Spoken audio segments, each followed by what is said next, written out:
Colombian President Gustavo Petro walking the tightrope of total peace. Will the new government be allowed to implement its social programs to address the damage from decades of US-backed terrorism and war? Under new legislation, young people in Colombia will have the opportunity of carrying out social service for peace as an alternative to military service. Alongside agricultural reforms and measures aimed at redressing rampant inequality, this is one of the measures the new government hopes will be able to transform the country after decades of US-inspired fratricide. But will Uncle Sam step aside for these people-centered reforms to take effect? And will Colombia's traditionally imperialist allied armed forces keep the line? 2 regional trade union officials were killed in southern Colombia in mid-October. Fernie Morales and Rigo Aleip were attacked in the municipality of Putumayo, apparently being forced by armed assailants to leave a community meeting before being murdered. What was a poignant tragedy is in danger of becoming a commonplace in a country still beset by right-wing parliamentary violence. The 2 men were organizers for the FENSUAGRO Agricultural Trade Union and prominent members of the regional Astrakhan Peasant Farmers Association. FENSUAGRO is the most ruthlessly targeted trade union in Colombia, having had a close to 40 members killed since a peace agreement was signed between the government and guerrillas of the left-wing Revolutionary Armed Forces of Colombia in 2016. More than 700 affiliates of the union have been murdered or have disappeared since its foundation in the mid-1970s. As another trade unionist, Olga Quintero, of the Ascamcat Peasant Farmers Association in northeastern Colombia, pointedly put it, "We are asking for political action so that human rights activism in Colombia is neither a crime nor a death sentence." Over the past 4 years, an alarming average of 240 community activists have been murdered each year, part of an endemic patchwork of violence that has haunted this rich and vibrant Latin American country ever since the assassination in 1948 of Jorge Eliezer Gaitan, an unashamedly socialist politician set to be elected the next president of Colombia. Now the challenge for Gustavo Petro, the country's new progressive president, who has made it into office via the ballot box, is to put an end to this blood-drenched cycle. Petro's response has been to declare a policy of paz total, total peace. As a former member of the M19 left-wing guerrilla group and subsequently mayor of the capital, Bogotá, he is as well placed as anyone to try to rein in the excesses of armed paramilitary groups, primarily the misleadingly named extreme right-wing autodefensa, self-defense groups, whose patron is the ultra-reactionary Machiavellian figure of Álvaro Uribe, a former president of Colombia and beneficiary of lavish favors from the CIA. The new government claims that at least 10 armed groups have agreed to participate in unilateral ceasefires. Its High Commissioner for Peace, Danilo Rueda, was upbeat, quote, "Each group, with its own identity, nature, and motivation, is expressing its disposition to be part of a total peace. In this exploration phase, we've asked them not to kill, not to abduct people, and not to torture. We are moving ahead." End quote. For its part, the government has pledged to suspend aerial bombardments by the military of armed groups in a bid to avoid harming civilians and killing forcibly recruited minors. The country's 6-decade-long armed conflict has accounted for the lives of at least 450,000 people. President Petro has said that his government could offer reduced sentences to gang members who hand over assets gained through crime and give information about drug trafficking. The armed groups include two breakaway factions of the FARC, the Estado Mayor Central and La Segunda Marquetalia, whose members returned to the armed struggle after watching with dismay how some of their former comrades were picked off by assassins on acceding to the peace agreement and surrendering their arms. The largest remaining guerrilla group, the left-wing National Liberation Army, the ELN, favours a bilateral ceasefire to pave the way for renewed negotiations. The ELN has taken part in peace talks in Havana, but these were called off by Petro's predecessor, the ever more unpopular right-winger Ivan Duque. Petro says the talks are now set to resume. The hidden hand of the USA. Of course, it would be naive to just take attempts at pacification at face value. An interesting light is cast on the pursuit of former FARC guerrilla leaders by Oliver Dodd, a journalist and doctoral candidate based at the National University in Bogotá. Dodd recounts how four historic leaders of La Segunda Marquetalia, Jesus Santrich, Hernán Velázquez, Enrique Castellanos, and Miguel Botash, were killed in neighboring Venezuela in what seemed to be targeted assassinations. The group's current leader, Ivan Marquez, who had been the FARC's lead negotiator in the Havana peace agreement of 2016, survived a similar assassination attempt with minor injuries. The USA had placed an £8.9 million bounty on his head. The USA had placed an £8.9 million bounty on his head.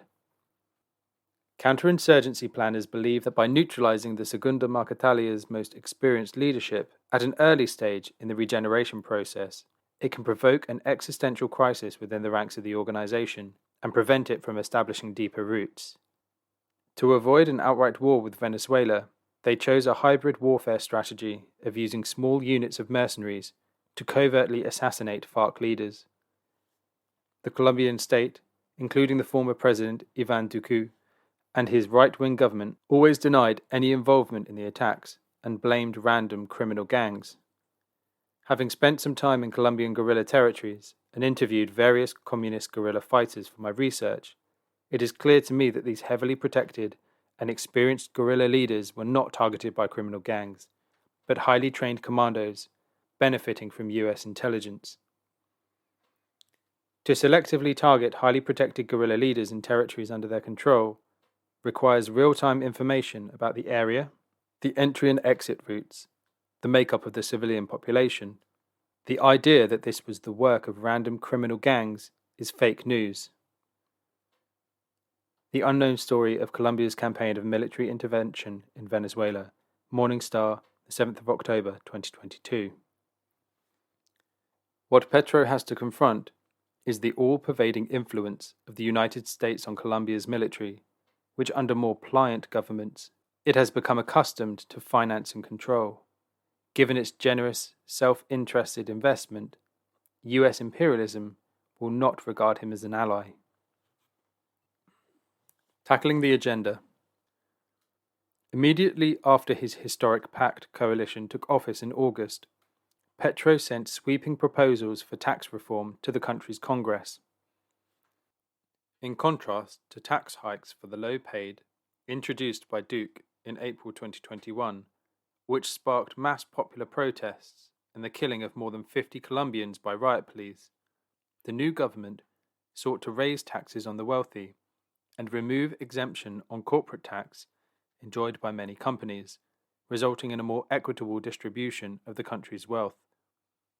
As the bill put it, it aims to pay off part of the historical social debt of the state to the Colombian population. The reform is intended to raise $5.6 billion in 2023 to support anti-poverty programs, only half the amount Petro originally envisaged, and the historic pact has had to make deals with other parties in Congress in order to secure a working majority. Another important component of the bill is to put a 10% export tax on oil, gas and coal, which make up more than 40% of Colombia's exports. Part of the historic pact's core program is to move away from extractive industries and promote more environmentally sensitive agricultural production. The tax reforms have yet to get through Congress, and their progress will be a barometer of the prospects of equally ambitious plans for much needed agrarian reform and the campaign for total peace. In July, members of Congress movingly held up placards with photos of social activists and ex-guerrillas killed during the Duke presidency, and in October, the Historic Pact government managed to push through legislation offering young people the opportunity to carry out social service for peace as an alternative to military service. It will consist of a 1-year term as an alternative to being conscripted into the army, but providing similar accreditation and benefits, including an income. Young people will carry out duties designed to strengthen peace, particularly in communities that have suffered the impact of conflict and inequality. These could include literacy programs, environmental protection, and giving support to those affected by violence and sexual abuse. The theme of community integration, social inclusion, and shared prosperity is central to the Historic Pact project, personified in the figure of Petro's vice president, Francia Marquez, herself a prominent social and environmental activist of African Colombian descent. During the election campaign, Petro gave a revealing interview on his perspective on the role of women. Quote, "Feminism has remained with the old traditional left in the intellectual sphere of the big city, without any link to the population as a whole. As mayor of Bogotá, I started to understand that there have been a kind of divorce between the feminist agenda and the agenda of a woman living in the city. That is a huge mistake, and the movement needs to resolve, because it is necessary to build an agenda for the women of Colombia. If I had the opportunity to become president and carry out agrarian reform, I would not give the deed to the male farmer, but to the woman. This has to do with something I see as fundamental as, at the end of the day, male farmers allowed their land to be lost. In many cases, it was even sold to the mafia, because their link with the land is basically productive, commercial, while the relationship women have with the soil is more based on looking after it, which is very similar to indigenous sentiment in Colombia. Looking after fertile land, which is also looking after water and food for the rest of society, is a task that can be much more efficient in the hands of women than men. I've been arriving at these kinds of thoughts, but not through the hands of feminism, which has not raised these issues. An agenda has risen that I call feminist, and which I give a prefix, popular feminism, which seems to me to be bringing us closer to the concrete possibility that women can have power within this society." End quote. El País, 20th September, 2022. Colombia's fledgling government is shot through with idealism and an urgent sense of purpose that reflects the population's thirst for peace. But ultimately, its fate may rest upon the more mundane issues of legislative maneuvering and whether Petro can keep the powerful Colombian military on side.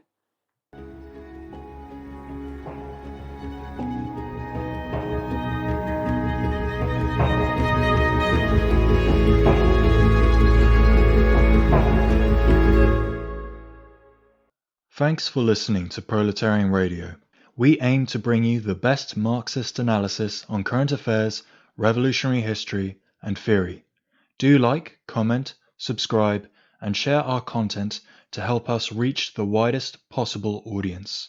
We are a small organization with limited resources, and we need workers' support if we are to grow and fulfill our mission. If you are able to make a one-off or regular donation, no matter how small, please visit our website at thecommunists.org and register as a supporter.